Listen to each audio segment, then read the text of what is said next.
예, 오늘의 증시 브리핑 시작하겠습니다. 재료와 그리고 이제 수급 상황이 맞물리면서 이제 플러스가 났는데, 사실 오늘 지수 올라간 거에 대해서 엄청나게 의미를 둘 정도의 상황은 아니죠. 내용들을 보면 제가 계속 지난 주말부터 말씀을 드렸습니다만은 마지막 주는 좀 올라가는 경향이 있다, 원래. 그러니까 이제 최근에 10년 동안 마지막 주는 계속 올랐다라는 점 하나. 다음에 코스피 같은 경우는 6주 연속 하락했는데, 코스피가 7주 연속 하락한 사례는 우리나라 역사상 3번 밖에 없었다라고 말씀드렸잖아요. 그러니까 이번 주 또는 다음 주에 지수가 이제 플러스 날 확률이 높은, 그러니까 많이 빠졌기 때문에 이제 저점 매수가 들어온다라는 점, 그다음에 이제 연말에 이제 배당 받으려고 들어오는 자금이라든가 이런 것들이 있고, 배당 피하려고 나가는 자금은 이미 어느 정도 빠져나갔기 때문에 매도는 조금 약해지고, 그러니까 매수가 살아나는 그런 분위기가 된 게 일단 시장을 우호적으로 만들었고요. 그다음에 이제 중국 증시가 또 올라간 것도 어느 정도 영향을 줬을 겁니다. 오늘 이제 미증시가 휴장이었기 때문에 미국이나 유럽에서 넘어온 재료가 없었고, 그러니까 중국이 연속해서 올라가면서 그동안에 리오프닝에 대한 어떤 불신이 좀 있었거든요. 그러니까 중국 확진자가 저렇게 늘어나는데, 그러니까 중국이 과연 의료 체계가 저게 감당이 될까, 그럴 능력이 될까, 이런 의심이 있었는데, 그러니까 중국에서 리오프닝으로 간다라는 보도가 나오고 증시가 또 이틀 연속 플러스가 나는 상황이 만들어낸다 보니까 중국이 내년도 성장 목표를 채울 수도 있겠다. 그럼 이제 우리나라 경제나 이런 쪽에도 긍정적인 영향을 줄 수 있겠다. 그러니까 이런 부분들에 투자자들이 조금은 좀 안도를 하는 그런 모습을 보였던 것 같습니다. 바로 곧이어서 이제 뉴스들을 점검을 해보면, 중국이 다음 달 8일부터 입국하고 나면 시설을 격리하고 PCR 검사를 하겠다라고 했었는데, 이게 이제 폐지된다라는 그런 어떤 보도가 나왔죠. 그러니까 중국이 리오프닝을 가는 게 실제로 자꾸 단계별로 보도가 되는 거예요. 돌이켜보면 몇 달 전에 루머가 돌았던 게 진짜 현실이 되는 그런 상황이 생긴 거죠. 그러니까 중국이 내년도 경제성장이 전망치가 최하가 4.3% 정도 되고요. 세계은행이 아마 4.3% 제시했을 거예요. 그리고 중국 자체적으로는 5%대 생각하고 있는데 5% 성장을 위한 어떤 단계가 계속 들어가고 있는 거죠. 이게 오늘 시장을 올린 주된 재료였고, 반면에 이제 오늘 삼성전자가 지수 올라가는데 일조를 별로 못했는데, 그러니까 업황이 별로 안 좋다. 그래서 이제 목표 주가 낮추면서 내년도 하반기, 근데 이제 영업이익 전망치가 내년도 26조 9천억, 그러니까 이건 27조 원, 그러니까 직전보다 거의 20%나 이제 영업이익 전망치를 낮춘 거거든요. 이게 사실 대단한 악재가 맞는데, 한편으로 보면 삼성전자의 실적 하향도 거의 막바지 아닌가? 최근에 계속 하향 나왔잖아요. 그래서 증권사별로 한바탕씩 하향이 다 나왔으니까 이제 내년도 초쯤 됐을 때 실적 보고 추가적으로 한 번 더 하향이 나올 수도 있겠지만, 일단 시리즈 한 번의 하향은 거의 마지막 사이클인 것 같다. 이렇게 되면서 이건 이제 크게 증시에는 영향을 주지는 않았던 것 같습니다. 근데 이제 어쨌든 좀 조심스러운 대목이었고, 그 다음에 이제 외환시장에도 환율이 떨어졌잖아요. 나중에 이제 낙폭을 줄이긴 했지만 환율이 빠졌고, 지금 환율이 빠지면서 이게 원달러 환율이 얼마 전에 1,500원 간다라고 얘기하고 심지어는 1,000얼마 얘기 나왔었는데, 환율 빠지는 속도 보면 엄청나죠. 근데 중요한 건 뭐냐면 이게 5월, 6월 환율로 돌아갔거든요. 5월, 6월에 코스피가 2,500 왔다 갔다 했어요. 그러니까 지금 그때 당시 환율보다 주식시장은 아직은 이제 반영을 못하고 있는, 그러니까 외환시장의 흐름을 주식이 아직 반영을 못하고 있는 흐름이죠. 그러니까 지금부터는 주식이 딸려서 올라가거나 환율이 주식시장을 다시 영향을 받아서 환율이 다시 올라가거나, 그러니까 주식이 올라가느냐 환율이 올라가느냐, 이제는 이제 그 구도로 왔다. 이제부터 이제 좀 집중적으로 봐야 되는 국면이 됐다. 이렇게 볼 수 있겠습니다.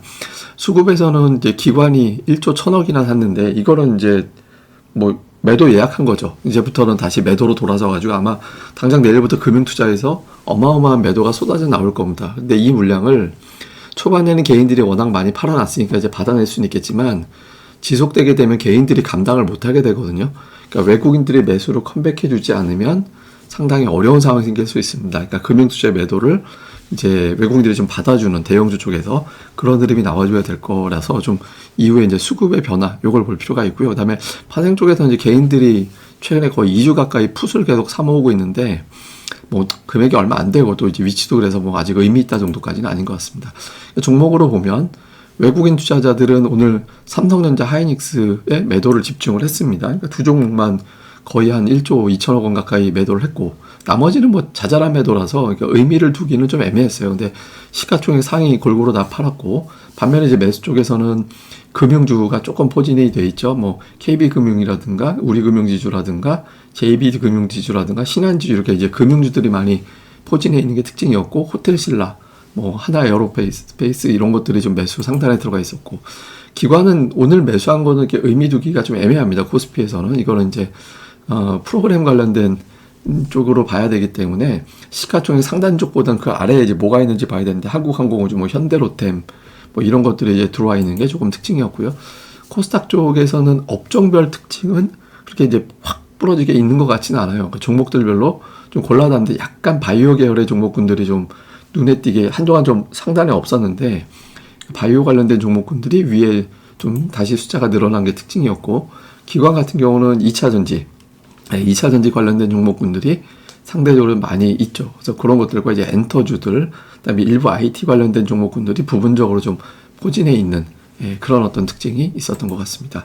자, 이슈를 정리해 보면, 미국은 이제 연말에 반등을 할 거냐. 그러니까 최근에 이제 미국 주식형 펀드에서 자금이 엄청나게 빠져나갔다 나오는데, 그 빠져나간 자금은 주식시장을 부정적으로 본 자금도 분명히 있을 거고, 그 외에 또 이제 세금 안 내려고, 이제 연말 손실을 확정을 하면 세금을 덜 내도 되는, 안 내거나 이제 이렇게 되거든요. 그래서 그것 때문에 이제 매도를 했다가 다시 채우는 그런 매도 자금도 있다고 합니다. 근데 그게 중요한 게 아니라 어떤 종목이 움직일 거냐, 그러니까 가치주가 갈 거냐, 기술주가 갈 거냐.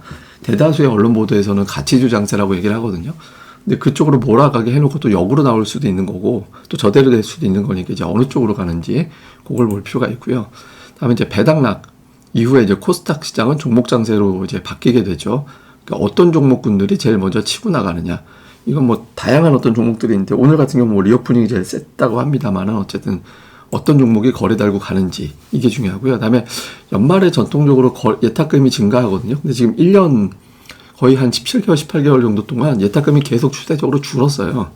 그러니까 아직까지 이걸 완전히 벗어나지 못하겠지만 어떤 종목 장세를 만들어내면 예탁금이 딸려서 올라오는 그런 구도가 나올 수도 있거든요. 그래서 올해 이제 예탁금이 이제부터 다시 붙어서 연초에 종목 장세를 끌어갈 수 있겠느냐, 아니면은 예탁금이 안 붙어서 이제 시동 걸었는데 자꾸 꺼지는 현상이 돼서 이제 출발을 못하는 단계가 될 거냐. 요것도 이제 중요하다라고 봐야겠죠. 뭐 오늘 뭐 종목은 중국 리오프닝이 제일 셌고, 다음에 뭐 드론 관련된 이슈가 있어서 올라갔고, 일부 IT 장비주들이 올라갔는데, 오늘 뭐 상승 종목이 많았던 날이라서 이제 조금 조심스럽습니다. 근데 중국이 정말 리오프닝으로 가게 돼서 경기가 세게 가면 구리 가격이 올라가거든요. 그러면 이제 구리 관련주가 움직이면 진짜 중국이 경기가 좋아지는구나, 그러니까 이렇게 해석이 될 수 있습니다. 또 향후에 구리 종목들까지 반응을 하는지 이걸 봐야 중국이 진짜 제대로 경기 회복으로 기대가 되는지 여부가 가늠이 되니까 이제 그것도 한번 볼 필요가 있죠. 다음에 이제 오늘의 차트는 매팍하고 비둘기로 제가 이렇게 표현을 했는데, 이제 내년도 미국 연준에 투표권의 변화가 생기거든요. 그러니까 투표권이 있다가 없어지는 사람들이 이제 그 로레타 메스터 매파인 사람이고, 제임스 블러드 제일 무서운 매파인데 이 사람은 내년도에 투표권이 없습니다. 그다음에 이제 뭐 에스더 조지가 이제 있다가 이 사람도 매파인데 이 사람도 사라지게 되거든요. 근데 이제 그 투표권을 얻게 되는 사람들 몇 면을 보면 패트릭 하커, 이 사람 이제 중립 정도 되는 사람이고, 찰스 에반스는 이제 내년도에 은퇴하는 사람이라 이 사람은 이제 중립인데 의미가 없고, 그다음에 닐 카시카리가 원래는 되게 비둘기였어요.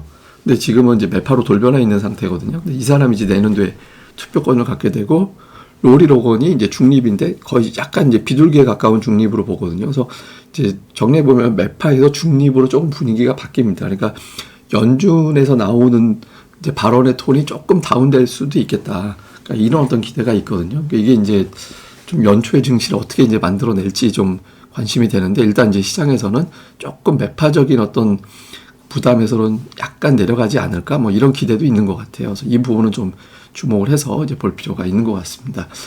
그리고 이제 추억의 시리즈 오늘은 카세트.